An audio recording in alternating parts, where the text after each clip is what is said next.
ஹைதராபாத்லேருந்து சென்னை போய் சென்னையிலேருந்து வந்திருக்கேன் காலையில். மதுரை ரெகுலராக வர இடம் தான்.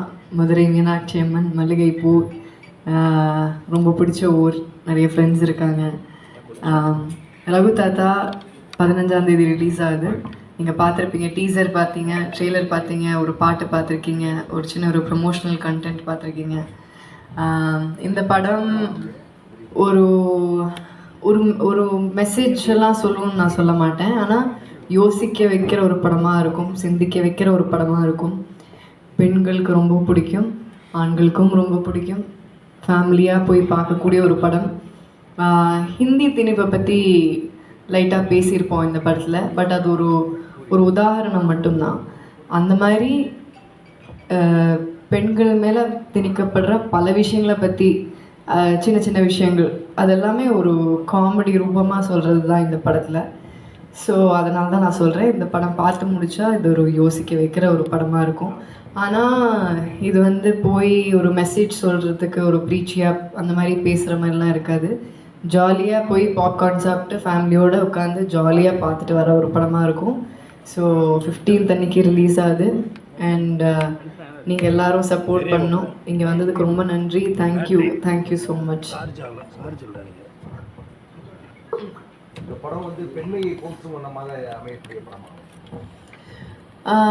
ஆமாம், கொஞ்சம் நீங்கள் டீட்டெயில்டாக சொல்ல முடியாது. பட் பெண்ணியத்துக்காக போராடுறவங்க இந்த கயல்விழி அப்படிங்கிற கேரக்டர். ஸோ அந்த கேரக்டர் அப்படி இருக்கிறதுனால படத்துலேயும் அது கொஞ்சம் இருக்கும். அண்ட் அவங்க இது நம்ம ஒரு 70s தான் காட்டுறோம். ஸோ அன்னைக்கு இருக்கிற அந்த ஒரு எரால அவங்க ரொம்ப ஒரு ஃபார்வர்ட் மைண்டடான பர்சன், ரொம்ப ஒரு போல்டான ஒரு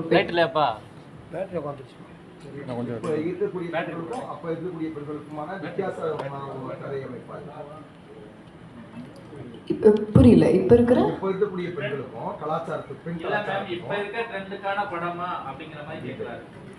இல்ல அவர் கேட்டது இப்ப இருக்கிற பெண்களுக்கும் அப்ப இருக்கிற பெண்களுக்கும் வித்தியாசம் காட்டுற மாதிரி அப்படி கிடையாது. பெண்கள் மேல பொதுவா நிறைய விஷயங்கள் திணிக்கப்படுது. அது அன்னைக்கும் இருந்தது, இன்னைக்கும் இருக்கு, நடந்துட்டு இருக்கு. ஸோ நம்ம பார்க்கும்போது நம்ம அதான் நம்ம இது ஒரு பெரிய விஷயமா காட்டி நம்ம சொல்லலை. ஆனால் சின்ன சின்ன டைலாக்ல சின்ன சின்ன விஷயமா சொல்லிட்டு போவோம். அப்படி போகும்போது ஆமாம்ல, இதெல்லாம் பெண்கள் மேலே திணிக்கப்படுற விஷயங்கள் தானே அப்படின்னு நம்மளுக்கு தோணும். அதாவது படத்தில் ஒரு டைலாக் ஒன்று சொல்லுவோம். காலங்காலமாக வந்தால் கலாச்சாரம், திடீர்னு வந்தால் திணிப்பா அப்படின்னு கேட்போம். ஸோ காலங்காலமாக கலாச்சாரங்கிற பேரில் நிறைய திணிக்கப்படுற சின்ன சின்ன விஷயங்கள் இருக்குது. ஸோ அந்த மாதிரி சில விஷயங்களை டச் பண்ணி போகிறது தான் இந்த படத்தில். அது எல்லாமே எதுவுமே சீரியஸாக இருக்காது, எல்லாமே ஒரு காமெடி வெர்ஷனில் தான் இருக்கும்.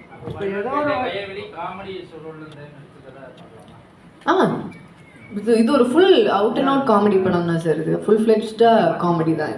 இது ஒரு காமெடி ட்ராமா தான். அரசியல் பேசப்படுது, உங்களை அரசியலில் நீங்கள் எதிர்பார்க்க முடியுமா?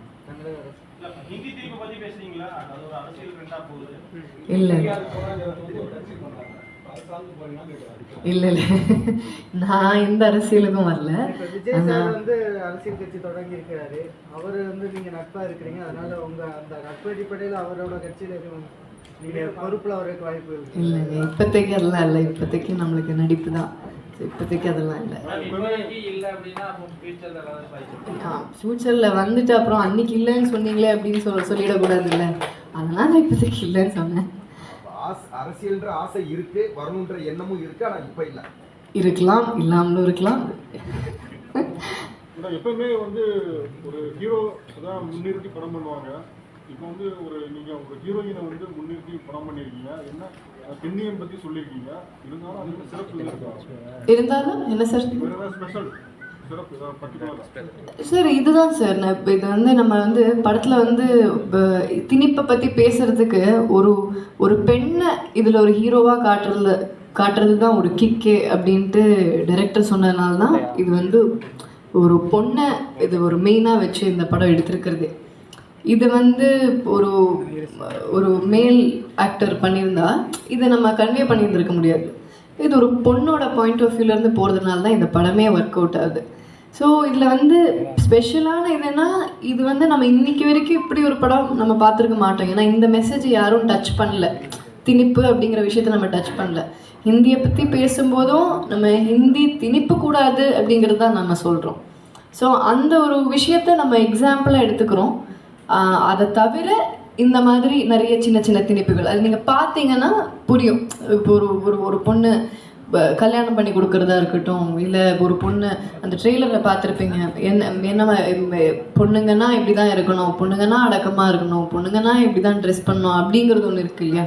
அது என்ன பெண்களுக்கு தான் அப்படிங்கிற அந்த அதுக்குண்டான ஒரு அதெல்லாம் அந்த பாயிண்ட்ஸ் எல்லாம் டச் பண்ணி போகிறோம் படத்தில். இந்த படம் வந்து KGF அப்புறம் வந்து காந்தாரா இந்த மாதிரியான ஒரு படங்களை கொடுத்த நிறுவனம் வந்து இப்போ ஒரு தமிழ் சினிமாவில் வந்து இந்த மாதிரி ஒரு படங்கள் என்ன சிறப்பு ஆகும் சார்? இப்போ KGF காந்தாரா எடுத்திருக்காங்க ஹும்பாலே.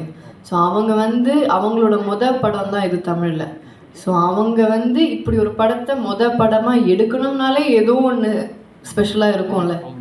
ஸோ அந்த ஸ்பெஷல் தான் சார். அதுதான் நான் ஆக்சுவலாக மெயினான பாயிண்ட்டே சொல்லிட்டேன். நான் கதைங்கிறதே திணிப்பை பற்றி தான். அதை ரொம்ப ஒரு காமெடியான ஒரு விஷுவலில் கொண்டு போகிறது தான் ஃபுல் கதையே.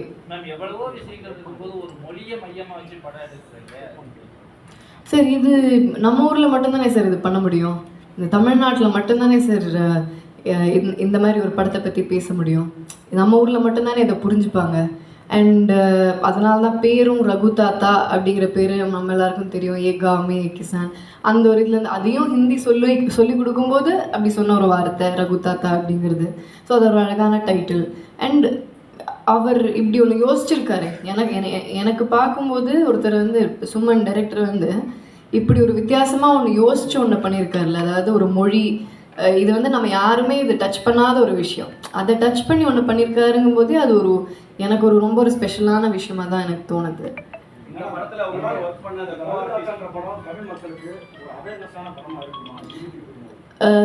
கண்டிப்பாக இருக்கும். ஏன்னா இப்போ அதான் நான் சொன்னேன் இல்லையா, படம் பார்த்து முடிக்கும்போது அதாவது எல்லாமே ஃபுல்லாகவே காமெடியாக தான் இருக்கும். ஆனால் முடிச்சுட்டு போகும்போது கண்டிப்பாக சிந்திக்க வைக்கும், கண்டிப்பாக நம்மளை யோசிக்க வைக்கும், பெண்களையும் யோசிக்க வைக்கும், ஆண்களையும் யோசிக்க வைக்கும்.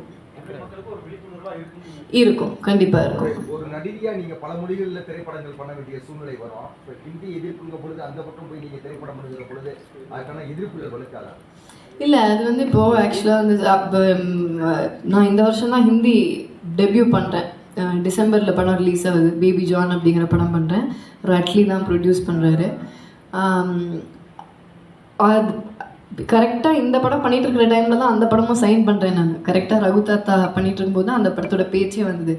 பட் எப்படி இருந்தாலும் சார், நம்ம இப்போது இந்த படம் ட்ரெய்லர் ரிலீஸ் ஆன போது கூட அங்கே இருக்கிற சில மக்கள்லாம் வந்து கமெண்ட் பண்ணியிருந்தாங்க, நீங்கள் ஹிந்தி டெபியூ இப்போ பண்ணுறீங்க, ஆனால் ஹிந்தியை பற்றி பேசுகிறீங்க, தப்பாக பேசுகிறீங்கன்னு. நம்ம ஹிந்தியை பற்றியே பேசல, நம்ம ஹிந்தி திணிப்பை பற்றி தான் பேசுகிறோம். அதனால் அந்த திணிப்புங்கிற வார்த்தைங்கிறது ரொம்ப முக்கியமான விஷயம். அது ஹிந்திங்கிறது இல்லை, மொழிங்கிறது இல்லை, எந்த விஷயத்தில் ஒரு திணிப்பாக இருந்தாலுமே அது ஒரு தப்பான ஒரு விஷயம் தான். ஸோ அதை வந்து ஒரு ஹிந்தி திணிப்பு நம்ம ஊரில் ரொம்ப கனெக்ட் பண்ணுற விஷயம். அதனால அது ஒரு எக்ஸாம்பிளாக எடுத்து வச்சுருக்கோம்.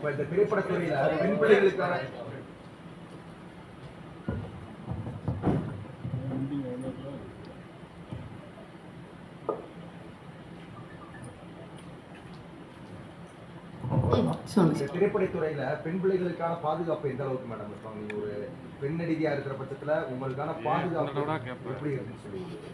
இது சினிமா இல்லையா? சினிமா. ஏன் சார் பாதுகாப்புக்கு என்ன சார் பிரச்சனை? பாதுகாப்பா இருக்காங்களா? உங்களுக்கு பிரச்சனையால நிறைய விமர்சனங்கள் நிறைய நடிகைகள் கருத்துலாம் சில சமயங்கள் வருது. அப்படி இருக்கிற பட்சத்துல இந்த துறையில பெண் பிள்ளைகளுக்கான பாதுகாப்பு இருக்கான்னு? பாதுகாப்பெல்லாம் நல்லாவே தான் சார் இருக்குது. ஏன்னா பிரச்சனைன்னு வரணும்னா எந்த துறையில் வேணாலும் வரலாம். அது சினிமா தாங்கிறது இல்லை. சினிமாங்கிறது எல்லாரும் பார்க்குற ஒரு விஷயம்.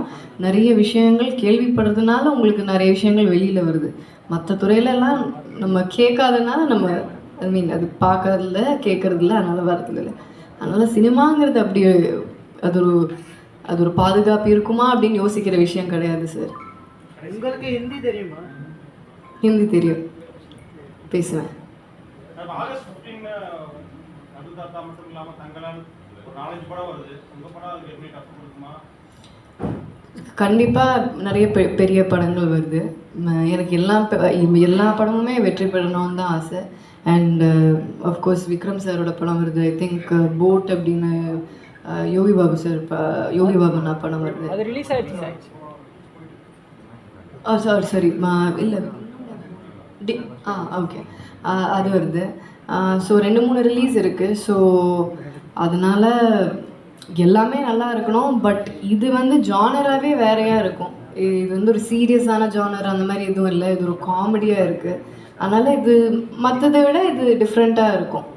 ஸோ இது எல்லாமே அந்தந்த ஒரு ஜானரில் இருக்கும். இது வேறு மாதிரி இருக்கும்.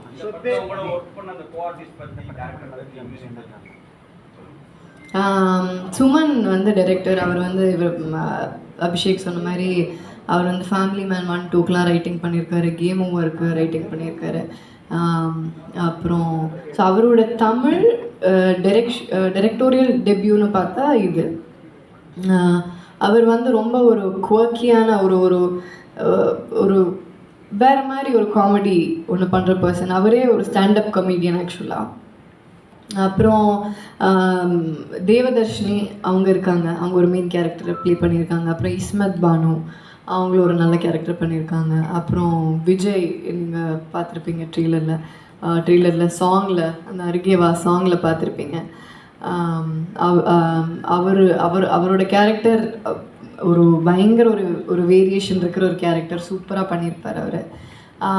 அப்புறம் தாத்தா என்னோடய ரகு தாத்தா இதில் எம்எஸ் பாஸ்கர் சார். அவர் சொல்லவே வேணாம், பயங்கரமாக அவர் பெர்ஃபார்ம் பண்ணியிருக்காரு. அண்ட் வேறு யாராவது ஆக்டர்ஸ் விட்டேன்னா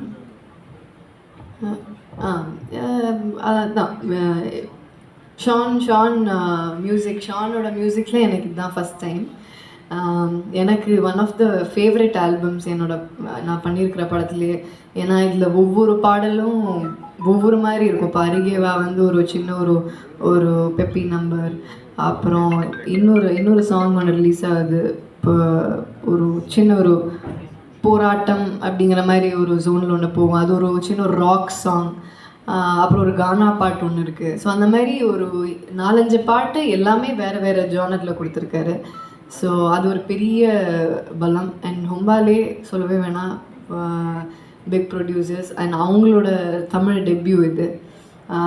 ஸோ அவங்களோட தமிழ் டெபியூ. அண்ட் எனக்கு தியேட்டரில் சோலோவாக ரிலீஸ் ஆகிற முதல் படம் இது தமிழில்.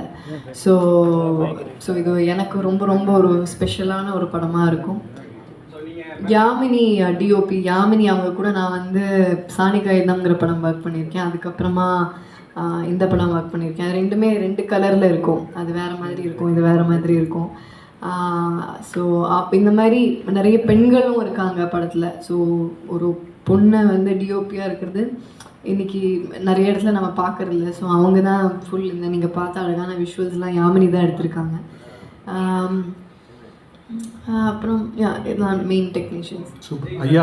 விக்ரம் சாரோடலாம் நீங்கள் கெமிஸ்ட்ரியோட எல்லாம் ஒர்க் பண்ணியிருக்கீங்க. ஸோ இந்த படத்தில் இந்த ஹீரோவோட அந்த கெமிஸ்ட்ரி எப்படி ஒர்க் அவுட் ஆயிருக்கு? கெமிஸ்ட்ரி நல்லா ஒர்க் அவுட் ஆகிருக்கு. நீங்கள் நான் வந்து இன்னும் டீட்டெயிலாக அதுக்குள்ளே போக முடியாது. ஏன்னா அதில் நிறைய சின்ன சின்ன லேயர்ஸ் இருக்குது, விஷயங்கள் இருக்குது. அந்த கேரக்டர்ஸை நான் ரிவீல் பண்ண முடியாது. பட் ரொம்ப நல்லா வந்திருக்கு. அது ஒரு நீங்கள் பார்க்குறீங்க இல்லையா அந்த ட்ரெய்லரில் அவங்க 2 பேரும் பேசிக்கிற விஷயம், அந்த ஒரு மெச்சூரிட்டி, பேசுகிற விஷயங்கள். ஸோ அது ஒரு மாதிரி வித்தியாசமான ஒரு கெமிஸ்ட்ரி. நீங்கள் பாருங்கள். நன்றி. வெயிட் பண்ணி மேமோட இன்ட்ராக்ட் பண்ணதுக்கு ரொம்ப நன்றி. மதுரைக்கு வந்தால் அம்மனை பார்க்கணும். கூட்டிகிட்டு போயிடுறேன். என்ன சார் பஞ்ச் டைலாக் சொல்லுவீங்களா மேம்? இது மண்டே உடைச்சிருவேன் நான்.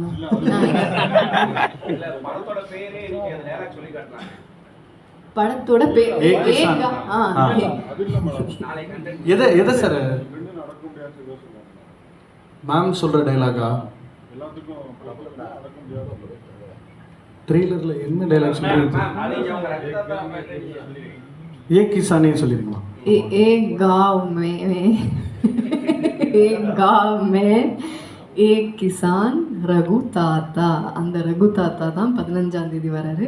தயவு செஞ்சு தியேட்டரில் போய் எல்லோரும் பாருங்கள், சப்போர்ட் பண்ணுங்கள். தேங்க்யூ. நன்றி, வணக்கம். தேங்க்யூ.